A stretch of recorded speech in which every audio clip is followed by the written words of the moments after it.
Hey, it's Ian. How's it going? Well, let me adjust this here. Shit. How should I do this? Is that good enough? Good enough.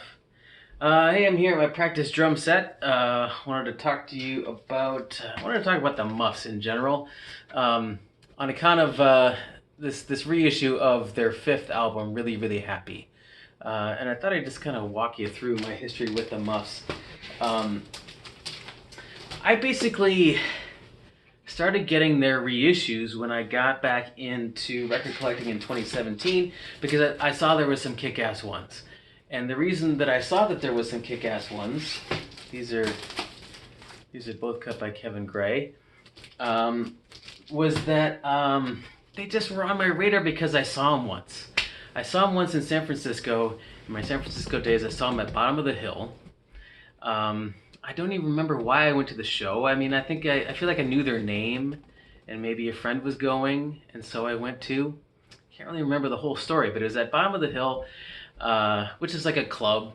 It's like just as a pure guess, like a 300 capacity club or something like that, over at Portrayal Hill, and this would have been early aughts. It's fuzzy at this point, but the Muffs played and they were awesome. And Kim Shattuck blew out her voice, and she was like frantically like trying to do something about her voice. And what she did was she went and tried to brew some tea. Like she had this tea bag, and like she brewed, like there was a delay in the set while she did this.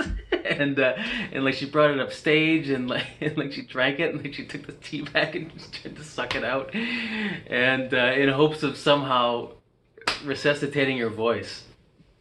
And so they just really endeared themselves to me. It was just, they just seemed like a really good band, and Kim Shattuck just seemed like an awesome person after seeing that. And yeah, but then I never really pursued them though. I never bought any of their albums. Just like had that great memory of seeing them, and that was it. And so then I get back into record collecting in 2017, and I see these reissues, and I'm like, shit, I'm buying these.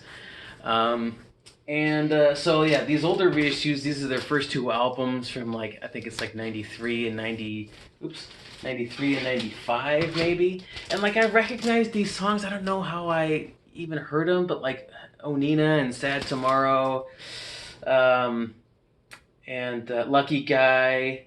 So anyway, like I don't know if I just remembered it from that one time seeing them, or I feel like I heard them otherwise somehow. And just, yeah, I really liked those reissues. And then when I saw this was coming out, I'm like, awesome, great, I'm getting it.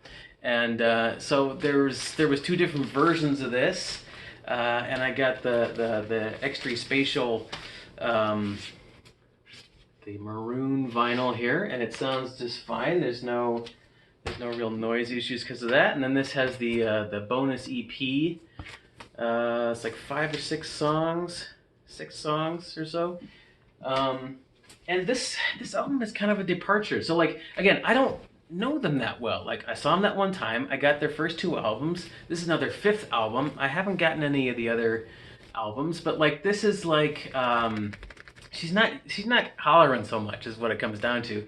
Like there's just like lots of like really aggressive, just like primal screams that Kim Shattuck would do in those early records.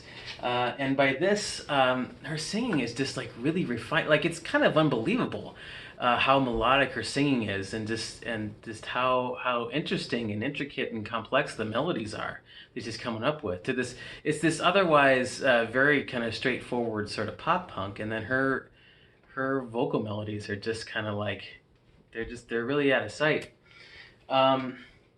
So. So I guess in summary, this is awesome. You should get it if you like this kind of music. Like, and I think that's what kept me from buying this for a long time, from buying Muffs records, is that I just kind of thought of it as like not being maybe a little unspectacular. That's sort of like a little too normal. I don't know how else to put it. It just seemed like not necessarily super innovative, even if it was sort of like fun and catchy. But I think especially getting into their fifth album here, really, really happy. I am seeing them as being more innovative and interesting and really kind of like separating themselves from their peers with that, like almost 20 years after the fact with this album.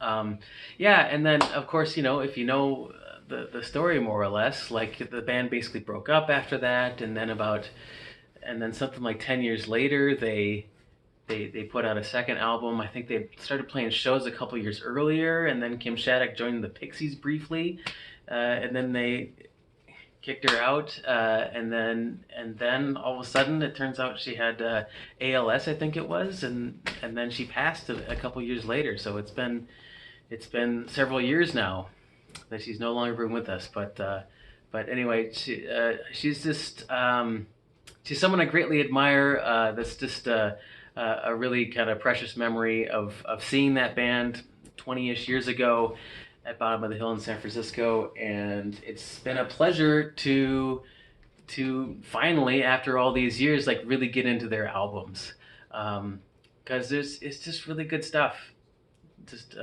great songs. That's really what it comes down to. Great songs, well played, well produced. All right, so the Muffs. That's my experience with the Muffs and what I think of the Muffs, and I like the new reissue of their fifth album. Okay, thanks. So long.